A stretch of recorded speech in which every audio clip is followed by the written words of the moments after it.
Yes, we have Battletoads. I feel like Battletoads marks a real transition point in the 8-bit era. It's the first time that there was a Rare game. Yeah, Rare had been making games for quite a while, but Battletoads was the first time that they were really singled out. And it was one of the very last marketing blitzes for an 8-bit game. Not that you'd know that in Japan, where Battletoads snuck onto shelves and vanished without a trace. That's made it one of the illustrious members of the 10,000 Yen Club.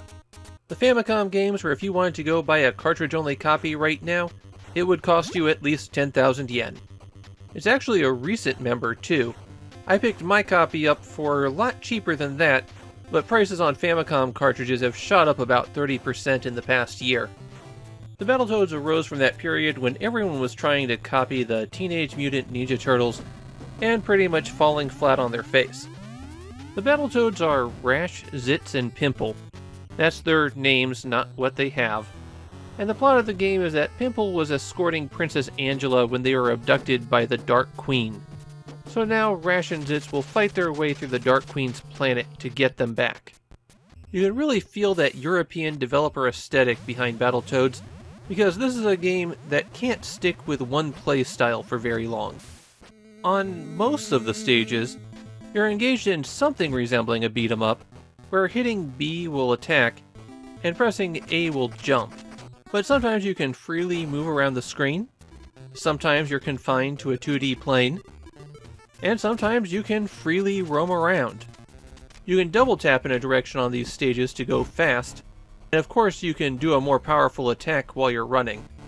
One of the big features in Battletoads is that when you do a combo on somebody, mashing the B button multiple times, they end the moves by turning one of their limbs into something gigantic and slamming the enemy. Other things that you can do are pick up weapons that the enemies drop, usually because you've broken the weapon off of them. And for some items, you can throw them by pressing B. On the first stage, you can freely move around, beat people up, and when you get to the end, you fight a giant walker that you never directly see. That fight takes place from the walker's perspective, and you have to throw the rocks it knocks out of the wall back into it. The second stage has you descending on a wire, and here you can freely move around the screen. A neat trick you can do on this stage is hit falling enemies over and over again, and if you do it enough, you'll start earning extra lives. You can also find extra lives as 1-up icons on stages. At the top of the screen, the bar on the left is your health, and the hearts are your lives. You recover health by eating flies that will show up periodically, and you just hit the B button to try to slurp them up. The third stage is the dreaded Turbo Tunnel, bane of children everywhere. And if you're playing the Famicom version, you have a small blessing here. The game has been made marginally easier for the Famicom version. Just tweaking the timing on a few things that were extra difficult. But being a little bit easier doesn't mean it's easy.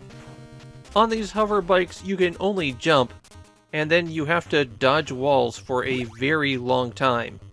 If you survive the Turbo Tunnel, then you get to some ice caves. And here, it is solely on a 2D plane. The big obstacles here are walls that have to be smashed down by items rather than your fist, and snowmen that will hurl balls at you, but can be knocked out with one blow.